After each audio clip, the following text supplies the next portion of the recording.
What's up YouTube? On my last video, I got comments saying that I should get to know Stray Kids better, and today we're gonna be watching the rise of Stray Kids and how they became famous. Stray Kids has gone from survival show group to worldwide sensation in just a few short years. They've sold over 10 million albums, becoming the first JYP act to have one album sell over 1 million copies with No Easy. Time magazine recognized Backdoor as one of the 10 best songs of 2020. They are also the third Korean act ever to top the Billboard 200 in the USA. But why? What makes Stray Kids so special, and why should you care? What's up, friends? I'm Jonathan Miller, and welcome back to Jonathan Miller Music, where we help each other become better artists. Stray Kids has become a dominating boy group in the K-pop world that is still on its meteoric rise in popularity. Sitting on the cusp of K-pop's ending third generation and budding fourth generation, We are a part of the fourth generation. Stray Kids is a unique group not only for its genetic makeup, Fourth generation as in like since K-pop started, so they counted it by generation? but as an everlasting product of the time in which they debuted with JYP. JYP Entertainment is one of the biggest entertainment companies in K-pop, and for good reason. Aside from the many memes about the company and JYP himself,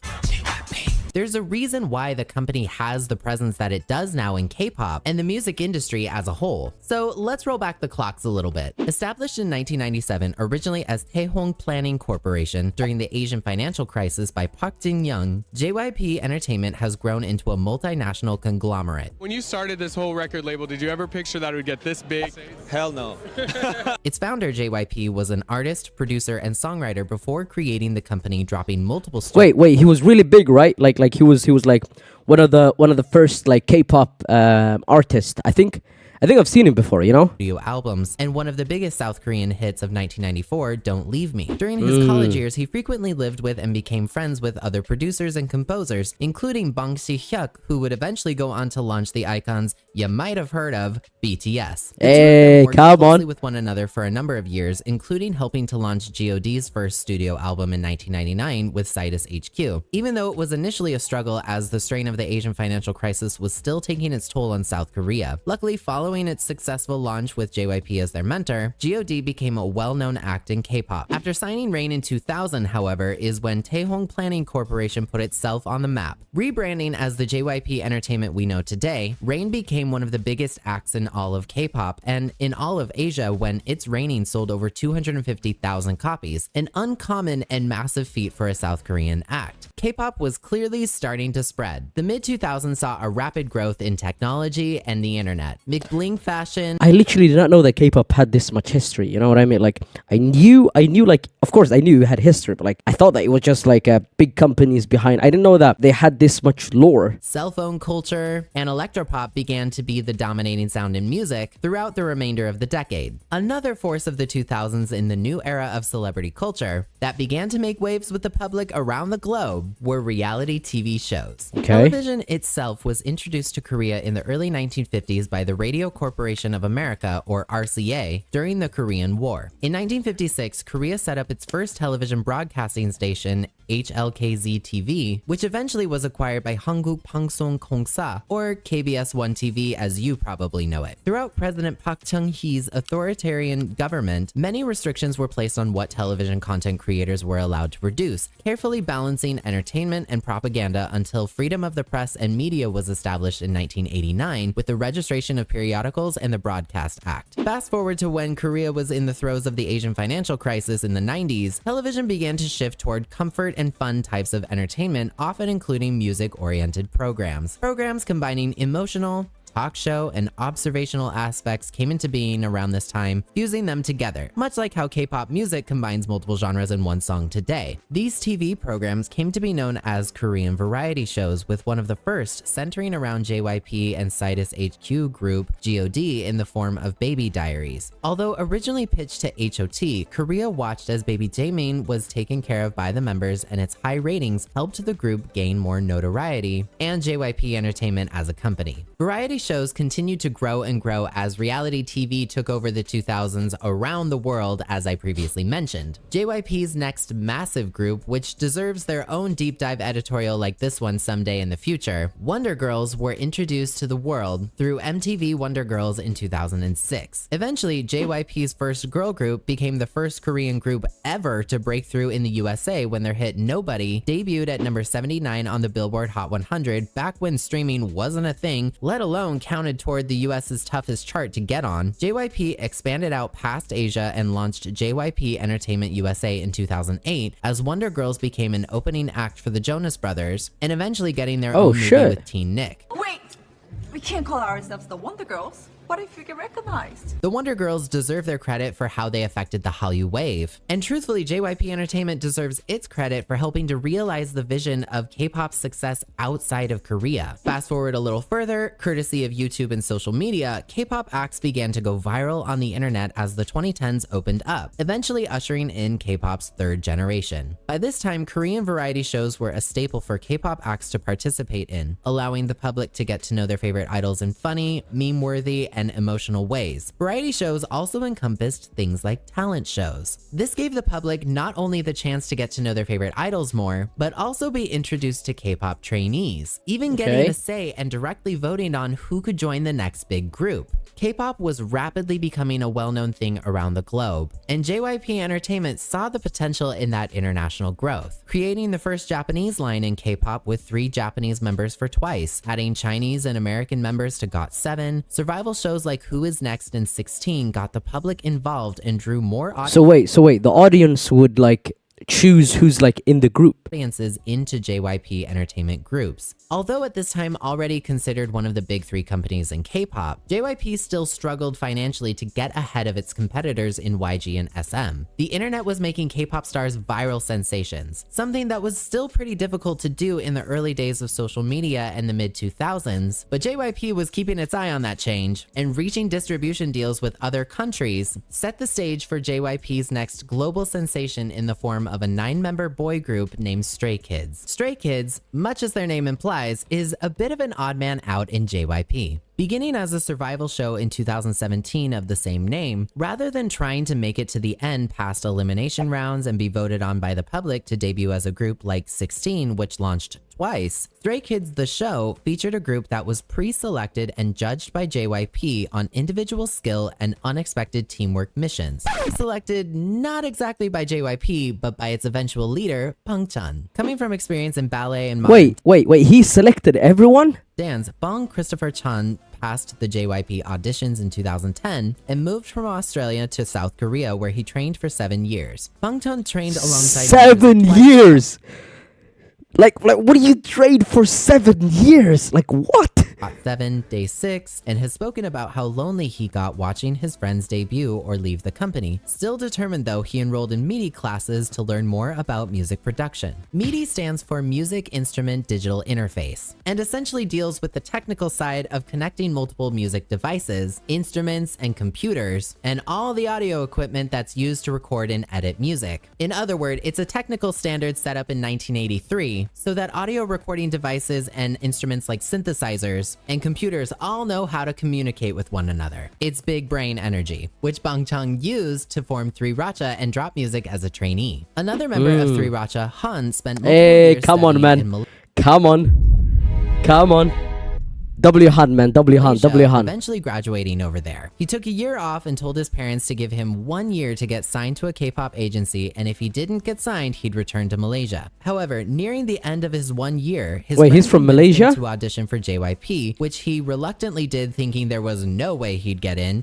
But he did. Shout out to that friend. As part of 3RACHA, he released his first mixtape with his group mates in 2017. If you're not familiar, a mixtape is a little bit different from an album or an EP, and is a term originating from the 1980s to describe a homemade compilation of songs on a cassette. However, mixtapes in this context come from Black R&B and hip-hop culture to describe a self-produced and independently released, oftentimes for free, collection of music by an artist. Usually less cohesive in sound than a regular album and containing any number of tracks, whereas studio albums used to typically contain on average anywhere from 10 to 14 songs. Mixtapes are often dropped underground and used to showcase many different talents or different sounds on one body of work from an artist. Nowadays, because of streaming freeing artists from the runtime and data limitations of a physical CD, the hard line between album and mixtape often gets blurred, but there is a difference. Anyway, Han trained at JYP for 3 years where he met the final member of 3 Racha, Changbin. Changbin, whom was told by Young Hyun Suk of YG Entertainment that— Wait. That's why they have that song, right? Right, like the 3 Rachas. I think I put it in the playlist, right, chat? Yep, it is. Yeah, it is. It's like somewhere. Give me a second. Oh, there it is.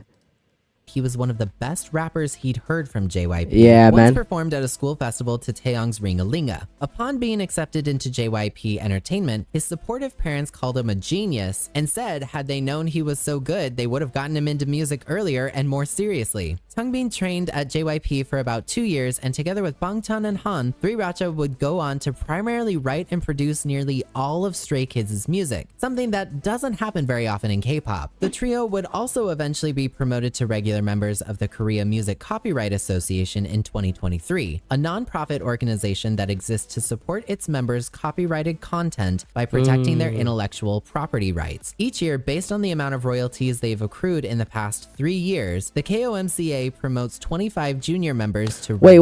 At this point, chat, are they in the group or not? Like they're not in the group, like Stray Kids? which then gives them the right to vote at Wait, the were they like 3 Rachas before they were in Stray Kids? KOMCA general meetings. Fun fact, the first K-pop musician to be promoted to a regular member was G-Dragon in 2011, and other artists now include Suga, RM, J-Hope, Woozi, Boa, and IU. Another member of Stray Kids, Woojin, graduated from the School of Performing Arts, Seoul, and was originally a trainee under SM Entertainment, training alongside members of NCT. Originally a main vocalist in Stray Kids, he eventually left the group for personal reasons and went on to pursue a successful solo career with his debut solo mini album dropping in 2021. Sunmin lived a short time in LA where he learned a bit of English while in the 4th grade. He eventually came in second at JYP Entertainment's 13th open audition, where he never missed a day of training and only trained for about a year before joining Stray Kids. Jungin, also known as IN, is the maknae and youngest member of Stray Kids. As a kid, he often performed Korean trop music. Stemming from the Japanese occupation of Korea, trop music comes from the word foxtrot, which is a style of ballroom dance, but Korean trop music's signature sound involves repetitive rhythms and vocal flexing. IN was also a model as a kid before joining JYP Entertainment, where he trained for 2 years. Eventually, as a member of Stray Kids, he dropped the bop that is maknae on top, which, by the way, in case you've never heard it, if you happen to be the youngest member of your family like I am, consider it your new life anthem. Hyunjin actually has always loved singing and participated in many competitions. He and his family moved to Las Vegas, Nevada for a brief time when he was 6 years old before moving back to Korea. One day, while shopping with his mother, he was grabbed by the wrist by a JYP scout and handed a business card to audition. Originally creeped out and skeptical, rightfully so, he eventually did go to the audition where he passed and trained for 2 years. Lino started dancing in middle school and was actually featured in a National Geographic segment long before he joined JYP. Any one of these hopefuls could be the next big thing in K-pop. He also was a backup dancer for BTS on their Japan tour and even was a featured dancer in BTS's music video for Not Today. Lino trained at JYP for a year. So he was a dancer. So he was a dancer first? Eliminated during the Stray Kids show in episode 4. Another member who was eliminated on the show was Felix. Felix once told GQ Australia that he didn't expect a person like him, who was already trying to be like Bangtan, to be picked by him to potentially join the group. Also coming from Australia and only training for about a year, Felix had difficulty with learning Korean, which contributed to his elimination in the 8th episode. However, perfect for reality television, JYP gave Felix and Lino another chance to see if Stray Kids would debut as a 7-member group or a 9-member group, ultimately becoming the latter. Their pre-debut song Hellevator, a song composed on the show, debuted at number 2 on the Circle chart in November 2017. Stray Kids was officially on their way to launch a brand new generation of K-pop. The 3rd generation of K-pop is a rather unique one. Like, someone explain the generations to me, because I am so confused. Who are the first generation? Like, who's the second? Who's the third? What part of like generation is BTS in? You know what I mean? Because it's largely where K-pop acts began to Stray really break Kids through in the West. As millennials got older and many Gen 2 groups began to disband or go on hiatus, newer acts at the time like Red Velvet, Twice, BTS, Blackpink, and more captured the attention of coming-of-age Oh, so, Gen Z. so BTS is in third generation. Twitter was flooded with fan cams spreading the word about their favorite groups. YouTube became more intrinsic to music culture after Psy's Gangnam Style became the first video ever to pass 1 billion views. Social media challenges, BTS collaborating with Halsey and other Western acts, or Blackpink and Dua Lipa helped thrust open the eyes of Western audiences to K-pop. Gen 3 acts were tasked with a very tricky challenge of trying to spread Korean culture, but also trying to figure out how to rapidly adapt to the Western market, which has notoriously not been very welcoming to Eastern acts. But not just in the West though, because K-pop's popularity was growing everywhere. JYP joined Tencent Music Entertainment to launch Boy Story, a Chinese-based boy group in 2016. Twice was beginning to crush it in Japan, becoming one of the most popular K-pop girl groups over there, behind acts like Kara and Girls' Generation. The global stage was set and Stray Kids was ready to help JYP Nation knock every last remaining border down. As K-pop began to grow, so did misconceptions surrounding it. People called K-pop idols robots or manufactured once they found out about their training regime, and they were incorrectly criticized for not writing their own music. So JYP said, alright, bet, and introduced a boy group that practically had full creative control over its work, writing, producing, and arranging nearly all of their own music. And it worked. Stray Kids won Best Male Artist at the 2018 Mamas and Best New Artist at the Wait, which year did they even debut? Like, they debuted 2015? 33rd Golden Disc Awards. They got a Daesung for Performance of the Year at the 2021 Asia Artist Awards and were crowned World K-Pop Star at the Circle Chart Music Awards. Oh, they debuted in 2018 and they won the oh, yeah, man. Yeah, in the same year that they debuted as well. Come on, man. In 2022. Their debut album, I Am Not, was eventually certified platinum for sales exceeding 250,000 copies. Their first Japanese single, Top, debuted at #1 on the Oricon Singles chart, making Stray Kids only the 4th K-pop male artist in history to debut at the top of the chart. Their collaboration with Alesso and DJ Corsic for Going Dumb for PUBG landed them at #13 on the Billboard Hot Dance and Electronic chart. The music video for Thunderous hit 100 million views on YouTube in 55 days, and they topped the Billboard 200 chart with Ordinary, making them the 3rd K-pop boy group behind BTS and Super M to achieve that. Stray Kids, in a testament Whoa, that is crazy, man. That is really impressive, I'm not gonna lie. to their global popularity and K-pop's global expansion, became the first JYP artist to ever have an album sell over 1 million copies, when Noisy sold over 1.1 million in its first month. Furthermore, they also became JYP's first double million selling artist and triple million selling artist after dropping Maxident in 2022, making them the 2nd fastest artist in Hantel history to have an album reach 2 million copies sold, doing so in just 6 days. Maxident also is the 2nd highest first week sales total in Hantel history, achieving 2 consecutive #1 albums in the US and becoming the 4th Korean and non-English album to top the Billboard 200. Stray Kids has now sold over 10 million albums worldwide. It's become Bro, that is crazy. success and label mate Twice's popularity that JYP Entertainment entered into a historic and landmark relationship with Republic Records, signing Twice, ITZY, and Stray Kids to its roster. Being signed to multiple record labels is a fairly common practice in the music industry because, depending on the business arrangement, all parties will offer something different for the artist. For example, it's really common for K-pop artists to sign with Japanese record labels like Avex because Avex helps in Japanese album distribution. Oh, yeah. Basically, for the country that you're signed into, they will help like market your stuff in that specific country. Yeah, I understand. Get media placements, tours, and other promotions.